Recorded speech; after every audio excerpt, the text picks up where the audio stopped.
মোল্লা নাসিরউদ্দিন হুজ্জার মূর্তি ঘোড়ার উপরে চড়িয়া গাদা গল্প বলে মোল্লা নাসির একটি গল্প জি বলবো বলেন, আপনাকে। অবশ্যই বলবেন। মোল্লা নাসিরউদ্দিন রমাদানের আগে রমাদানের আগে তিনি কোরআন, হাদিস, তাফসীর এগুলো তিনি বিক্রি করছেন।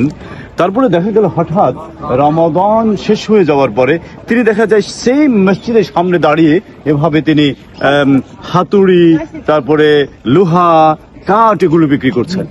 মানুষ তো আশ্চর্য হয়ে গেল, কি ব্যাপার মোল্লা নাসিরউদ্দিন, আপনাকে দেখলাম রমাদানের আগে আপনি কিতাব বিক্রি করছেন, তাফসীর, হাদিস, ফিকহ। তো তিনি বললেন যে দেখো ভাই, রমাদান কিন্তু এখন চলে গেছে, এখন কি আর মানুষ কি বই পড়বে, কোরআন হাদিস পড়বে? রমাদান তো চলে গেছে, এখন মানুষের দরকার বুকশেলফ।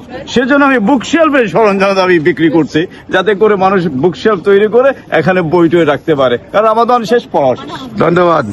তার জন্ম কোথায়? পার্সি, ইরান, টার্কিতে। এখানে আসা কাহিনী কোনো কিছু আছে নাকি? আর এই মস্কটা কি মস্ক? আনসারি ভাই, এই মস্কটা কিসের মস্ক? এই যে মসজিদটা কিসের?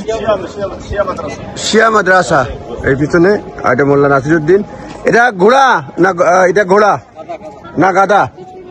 এটা গাধা।